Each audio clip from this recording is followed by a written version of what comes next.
I can do.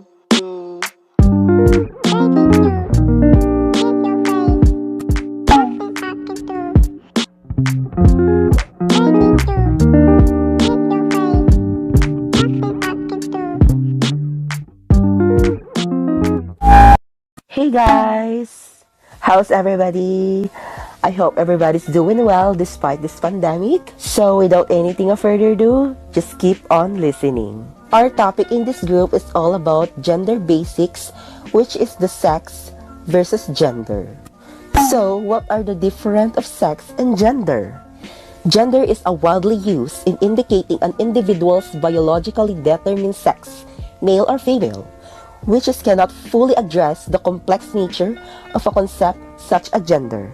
However, sex is a biological determinant, refers to the biological and physiological differences between male and female. Also, the term sex is a physical differentiation between the biological male and the biological female. The basis of such characterization is the genital differences between male and female. A person is socialized according to its specific gender expectations and roles. For example, biological male are subject to masculine roles just like strong, aggressive, and bold, while the biological females are subject to feminine roles just like polite, accommodating, and nurturing. Moreover, gender is a socially constructed.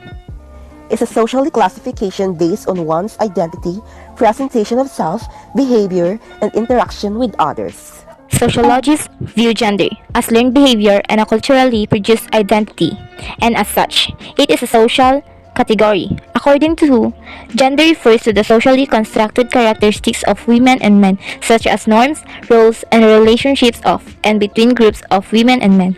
It varies from society to society and can be changed. Unlike sex, gender denotes the social and cultural role of each sex within a given society. Environment, including family interactions, the media, peers, and education often helps people to develop their gender roles. Gender can be divided into a number of different components relating to ideas of masculinity and femininity, gender identity, gender representation, gender roles. Gender identity is the sense of ourselves as men, women, or other gendered beings. It is how a person sees himself or herself regardless of her sex. And the person's gender identity may be the same as or different from their birth-assigned sex. For example, a person's biological sex is male, but its definition of oneself is a woman. Gender presentation or expression. It refers to how a person publicly expresses or presents their gender through the way they dress, their hair, makeup, body, language, and voice. For example, you may be identified as woman and dress in masculine way of vis-a-vis. Gender identity and gender presentation are not necessarily related. Gender rule. Gender rule in society is how a person is expected to act, speak, dress, and groom based on the assigned sex given when a person is born. For example, girls and women are expected to be typically feminine, such as being polite, accommodating, and nurturing. On the other hand, men are expected to be strong, aggressive, and bold. Gender stereotype. Gender stereotype is a biased judgment about a person or group and is not always accurate. Stereotype in gender can cause unequal and unfair treatment because of a person's gender. For example, a girl was cheated by his boyfriend and that made her concluded that all men are cheaters. It is true that her boyfriend cheated. There are four basic kinds of gender stereotype. First, personality traits. For example, people expect that women are weak, meek, and dependent, while men are usually strong, cooperative, and independent. Second, domestic behavior. For example, women are often expected to take care of children, wash the dishes, clean the house, do the laundry, and etc. While men are often expected to take care of finances, do home repair, and etc. Third, occupation. For example, people tend to think that nurse, teacher, and etc. are for women only, while pilot, engineering, doctor, and etc. are for men. This gender stereotype is years ago, but now either gender can have their own profession, may on their preference or physical appearance. For example, women are mostly told to be thin, graceful, and sexy, while men are masculine and tall. And women are supposed to wear dresses that are appropriate to their assigned sex class with men. Now, we define and try to understand the difference of sex, gender, and intersex. Sex is determined biologically and the physiological differences of male and female. Gender is a social classification of one's identity. It may also refer to how a person presents himself/herself in the society, their behavior and interaction with other people. Intersex is on one hand are people with both the qualities of male and female, making it difficult to determine their sex. We base it on chromosomes. A person has 23 pairs of chromosomes. One of the pairs determines sex. If XX, then a person is a female. If XY, then a male. Basically, the combination of the chromosomes of a husband and a wife results to either male and female children. If the XX chromosomes is stronger, then there are a lot of female children in the family. That also applies to male.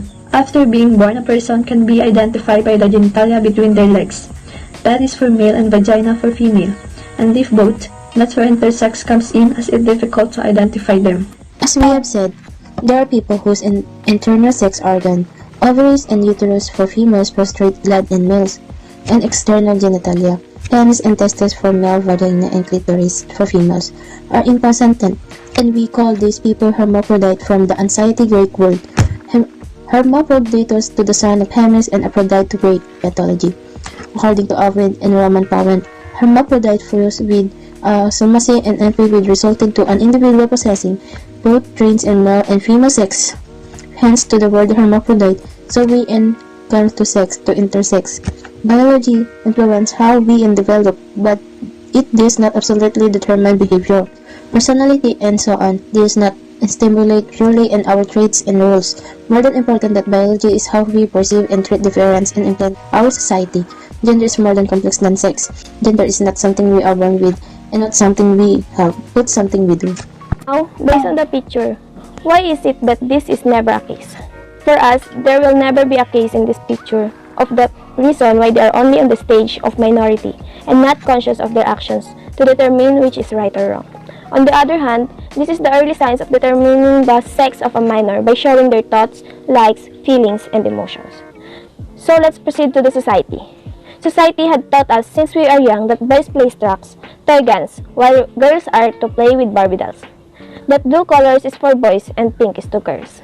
And when I say society, it refers to the community we live into, the kind of culture we practice, and the norms and traditions we practice.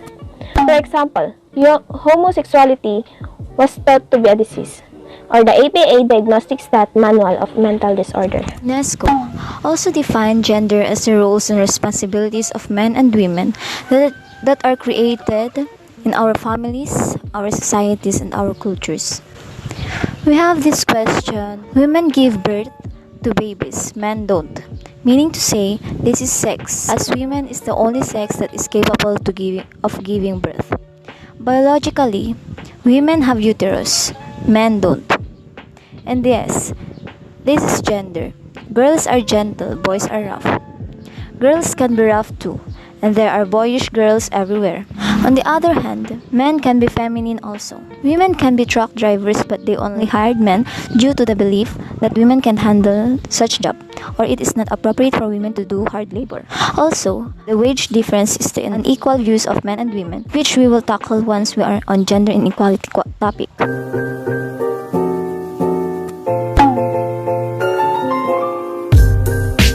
Let's move on to gender as social construction. Again, the idea of gender as a social construct suggests that gender is constructed by the environment a person grew up into. Let's try to understand gender deeper as it is quite complex. So, gender has 4 dimensions. First one, gender identity. This is how a person sees him or herself regardless of his or her sex. For example, you're a male based on your size but you think and identify as a woman. Also, if you are born female and you identify yourself as the same, then that is your gender identity. A person can identify him or herself as straight or conventional category of a man or a woman. You're a male and you identify yourself as the same.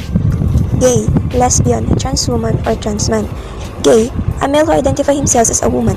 Lesbian, a female who identifies herself as a man. Trans, another term used to identify one's gender that is not the same with the sex they were assigned. 2. Gender expression. This is how a person publicly expresses or represents their gender through the way they dressed, hair, makeup, and body language and voice. For example, a male identifying himself as a woman and representing himself in public as a male. There are different type of terms we use to call such type of expression. Letter A. Sex gender. A person whose gender identity corresponds with the sex the person was identified at birth and expresses the same as it is publicly. Letter B. Transgender. A person whose gender identity differs from the sex the person was identified at birth and expresses such publicly. For example, dressing yourself as a woman because you identify yourself as a woman, despite of being a male at birth. Letter C. Androgynous. A person having the characteristic or nature of both male and female. For example, the person presents himself as a masculine and feminine publicly, and can also dress like a man and a woman. Biological sex. This refers to the genitalia between the person leg. Penis for men, vagina for women. There are 3 categories under biological sex. Letter A. Conventional category of male and female. Letter B. Transsexual. A person having the physical features of the gender they identified as. But remember that transsexual people may or may not undergo surgery and hormone therapy to obtain a physical appearance typical of the gender they identify as. Letter C. Intersex or hermaphrodite. Having both the male and female genitalia make it difficult to identify the sex of the person. Lastly, we have a sexual orientation. This refers to the sexual attraction of the person to the opposite sex or gender, the same sex or gender, or both sexes or more than one gender. Heterosexual, sexual or romantic attraction to or between people of the opposite sex, male to female. Homosexual, sexual or romantic attraction to people with the same sex, male to female or female to female.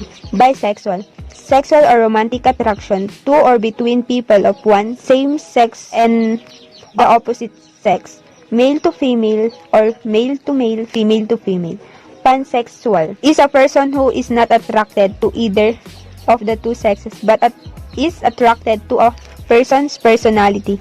Asexual is a person who is not attracted to either of two sexes at all. However, this does not mean that a sexual person do not desire romantic relationship or affection, just no sex. The construction of gender is complex. It consists of great amount of physiology, biology, sociology, and etc.